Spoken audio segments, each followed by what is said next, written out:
Hey guys, this is the Doctor. I know a lot of you have been wanting to hear some commentary from me, so I decided I would man up and do it. Hopefully, this will also give you a little bit more insight into my thought process when I'm doing these games. Uh, this is a match on Scrap Station, my second least favorite map behind Steps of War. And this is actually a Protoss versus Protoss match, one of the ones I've been having the most difficulty with lately, mainly because of my seeming inability to deal with 4-gate.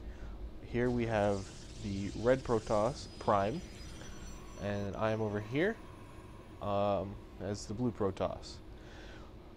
Now, one of the builds that I've been working on to try to deal with 4-gate is the triple stalker build that Artosis made an instructional video for the last couple days. I think it was sometime last week. I've decided that I really like it. I feel that it's an extremely strong build. It does deal very well with 4-gate, but it also allows you to be flexible and deal with other things as well. So it's not all in to counter another all in or anything like that. It's very strong, very flexible. You can expand behind it. You can do one base robo, all kinds of other things. It's just a really nice build, and I've been working on it. This match, I unfortunately messed up my robo timing a little bit, but you will generally get the idea of how it's supposed to work. It's 9 pylon, 12 gateway as normal, 14 assimilator, 16 pylon, 17 core, and then you do your other gateway, and then a robo bay, and then your third gateway while your final 2 stalkers are building. Now it's important to be very proactive with the early stalkers, have them scouting all over the map, just so that you can check for proxy pylons and stuff like that. And you can also, if you're good about scouting and trying to get up into his base and see his unit composition, you can decide then to transition into something else if he's not going 4-gate. Oh, look at that awesomely pro APM from the two of us. We're both in Gold League, so you're not going to see super high level play here, but interestingly enough, it appears at first that he's going 4-gate, so I was very happy because I really wanted to try this build against 4-gate. But he ended up changing his mind. Now, an important thing about this is that you don't want to chrono boost warp gate. You want to save those chrono boosts for your initial stalkers, and then for your immortals later when the robo way comes out. It helps. It counters the timing a little bit of the initial 4 warp gate push, and it just makes everything flow a little bit better. And don't chrono boost the first stalker because it helps it smooths out the money flow a little bit better. Now see, right there is when I should have planted down my robo bay, but instead I mess up and plant down a gateway.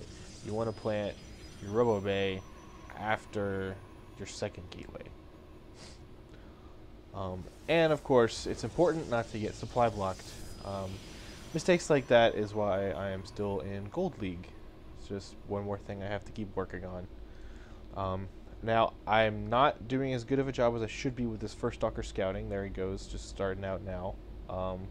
Checking for proxy pylons over here. But of course, Red Protoss has not done that, and it looks like he is. I mean, he's doing a 4-gate robo, which is a little hard to support on one base. A 3-gate robo is fine for one base, but any more than that, you really want to have expanded. You're just not going to have the money to support the amount of units that you're trying to produce. And I did get the 3 stalkers out, and I'm out and about scouting, checking for proxy pylons. This is the most important part of this build. You have to check for proxy pylons, and you have to take them down, just because every little bit more time that you can delay his initial attack from hitting is good. His warp gate's done. Go ahead and immediately turn those into warp gates, so you can start warping in your sentries, your zealots, whatever you feel you need to take on what your opponent is doing. My opponent here is also getting a forge, and if I remember correctly, it's because he does try to get some fast upgrades. but he ends up sitting on it for a little bit. He does go Observer first. I go Immortal first, and of course supply blocking myself again nicely for a little bit. The Observer is going to allow him to scout and see a lot more of the map than I will initially. It's kind of a personal preference if you want to do Immortal first or Observer first. On this map, you can probably get away with doing Observer first. On closer maps, you almost definitely want to get Immortal first, so you can help fend off that early rush. I do decide that since it is Scrap Station and the rush distance is so long, that I'm going to go ahead and throw down an early expansion because I have a decent force here that can repel most things that would come about this early. It's important to really be constantly producing off of these warp gates and churning out immortals, just because, I mean, if your opponent does go for a warp gate, the production level of the 4 warp gate is so high that you have to be able to keep up.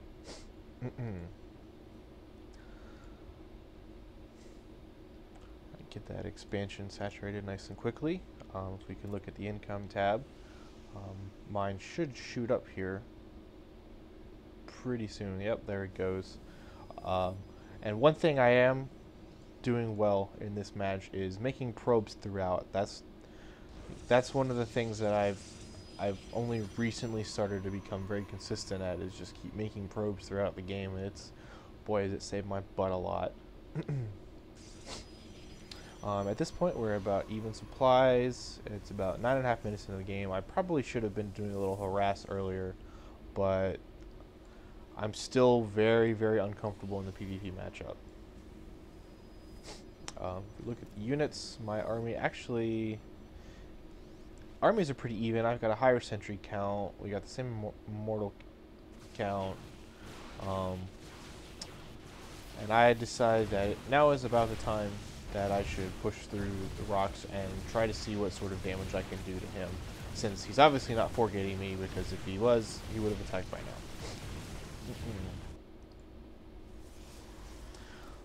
Still continuing to pump out units here. I'm getting the forge down for my own upgrades. My opponent is almost got his expansion down, so I'm a little bit ahead of him on that. My income is quite a bit better because of it, and it seems like he actually has not constantly made harvesters, which is unfortunate. That is something that will get you behind quicker than anything. We have a little engagement here. I decide that his forces are a little bit bigger than mine, and I should probably run away. One of the things I should have done is force fielded this just to buy myself some extra time. Of course I didn't, because I was in panic, runaway mode. Another thing I'm trying to work on is not panicking. Unfortunately, my unit control is rather poor here.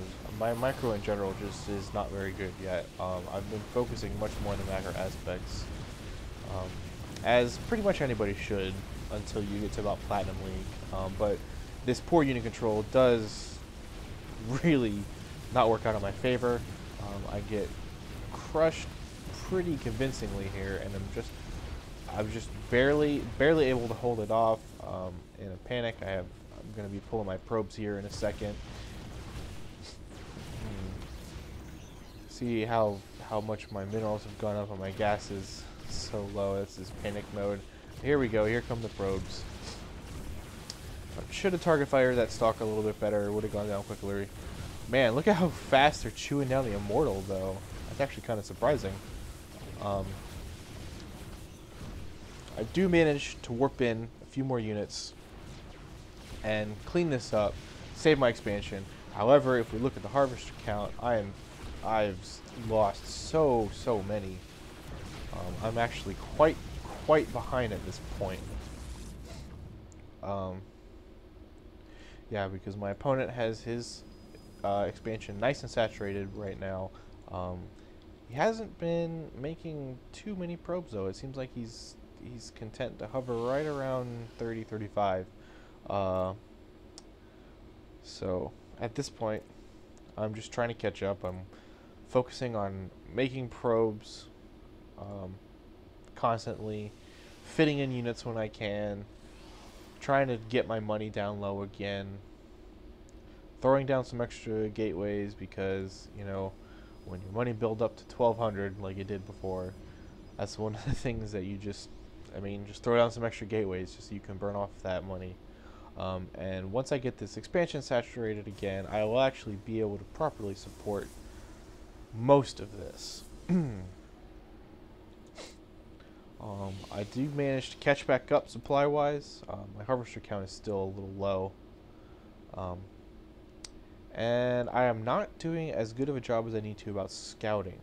I'm focusing a little bit too much on just my base, and I get into some of these situations where I play scared. And when I'm playing scared, I'm focusing too much on trying to build up units, trying to build up probes. You know, I don't think about scouting, and that's something I've got to try to get in the habit of doing. Observers would really help out with this. I should be making more observers.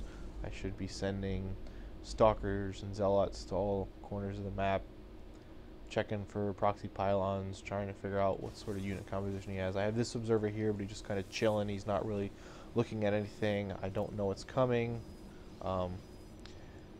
He's already got his Robo Bay up. His started quite a bit before mine, so I'm going to be late to the Colossus party a little bit. Started my +1 upgrades. Let's see. No, he definitely beat me to those. I'm still in catch-up mode here. I finally caught up harvester-wise, so now everything's starting to look even, and I'm starting to actually be on even footing again. But at this point, I'm still in panic mode. I still don't have a good sense of when I'm behind, when I'm ahead, when I'm actually even. So doing things like making more observers, getting more vision of the map, that will help, and I need to make sure that I continue to do that. It's a lot easier for Protoss and Zerg because they have observers and overlords that they can use, whereas Terran, you kind of have to rely on scan, and it's just not as good as having overlords and observers that you can put everywhere. Now at this point, my opponent is getting a little greedy, deciding to take the gold base at about the same time that I wanted to take the gold base. So I was able to spot this, and that is going to trigger me to attack as soon as this Colossus pops out.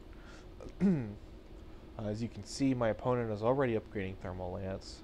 I have not done that yet. I'm actually very late on the Thermal Lance upgrade here, but it's not as important in PvP, I would say. It's Thermal Lance is it's much more important in the Terran and the Zerg matchup. My opponent is also getting Void Rays. He's trying to go for the Protoss Death Ball that everybody keeps complaining about on the forums and all over the internet. I do manage to force him to cancel this expansion. And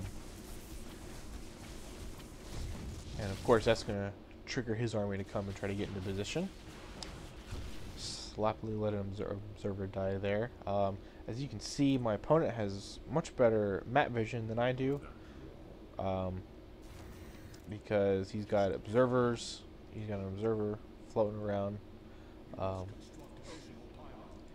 do have this Zelnaga Watchtower. I've held this for most of the game. That's actually really important. Having the tower on this map, I feel it's really very important because you catch a lot of attacks and it gives you a lot of time to prepare when you're coming from this way. We're about to have a big battle here. Let's pause it and look at the units counts here. My army size is actually quite a bit bigger, and a lot of that is because, oh wow, he stopped at 38 probes and has been there for several minutes now, whereas I kept making probes and my income and my economy was a lot better. So my army size is about 30 food more than his, and that should really come in handy in this battle. So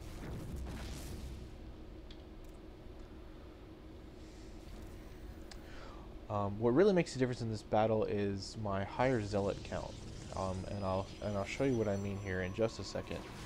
I fortunately do a very poor job of letting them get trapped behind here, But the fact that I do have so many more of them, they take a lot more of these initial hits, allowing my Immortals and Stalkers much more time to deal a lot of damage.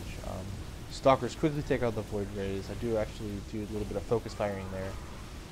And then everything else sort of gets cleaned up pretty easily. The rest of, and that was due to my higher Zealot count. The rest of our forces were actually pretty even, and he had more Colossi than I did. I do feel like my army got pretty battered, so I decided to go back to my base, macro up a little bit more, get more head after that battle, because that was a pretty decisive battle there. So I'm just playing it safe here, coming back, building up more forces, getting some more upgrades, getting Zealot legs. A lot of players go for Blink first. I usually go for Charge first. It's kind of personal preference. I probably should be getting Blink in this situation because he's got Void Rays. I just personally like Charge so much. It makes your Zealots about 5 times better. And I also got a Warp Prism because I'm going to go ahead and take this secluded island expansion because I'm doing a good job about keeping my money low, but my income is falling behind because my main just ran out of minerals. My timing on the third base here was a little late, but that's because I was focusing on the battle a little bit too much. I probably at this point can start multitasking a little bit better, but yeah, I do actually get to third base. A lot of matches as Protoss, I just sit on 2 bases, like a noob, and it really bites me in the ass a lot, especially in the late game, because without as much income as your opponent, they can just start throwing units at you until you lose.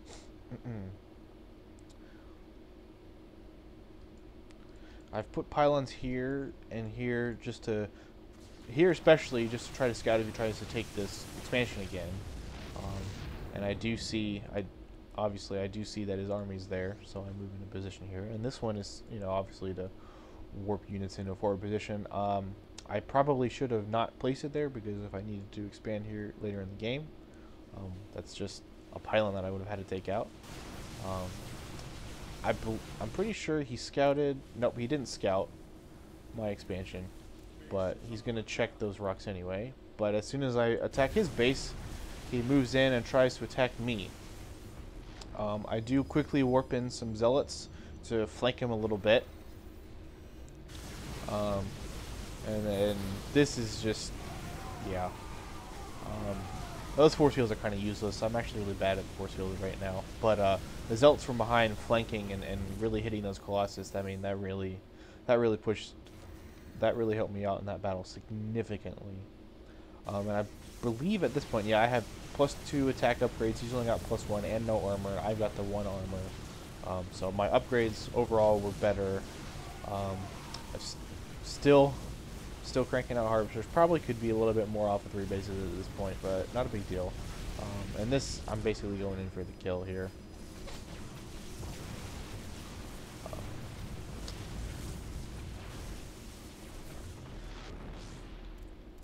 So yeah, that's about that. And I actually, oh nice, did a fairly good job keeping my minerals low. I let my gas get a little too high, but not a big deal at this level, I think. Just another little tiny thing I got to keep my mind on. So yeah, thanks for watching. I know I did botch the opening build a little bit, but hopefully you can see how nice of an opening this is and how flexible it can be. Against a more aggressive player, I probably would have had a harder time just because my unit control is still a little poor right now. But overall, I really think that this build has helped me out in PvP, and hopefully it will for you guys too. Check out our Tosis' channel because he has a much better instructional video on it than I have. Anyway, I will continue to upload more videos this week, and there will be every week. I also provide a replay pack of all my ladder matches for the week. for any of you that are interested, and the links will be on my channel page. Thanks for watching, guys. Hopefully I didn't bore you too much. Please give me some feedback on this commentary stuff. I'm very, very new at it, as you can obviously tell, and I do want to get better at it. So please leave comments, leave messages, and thanks for watching.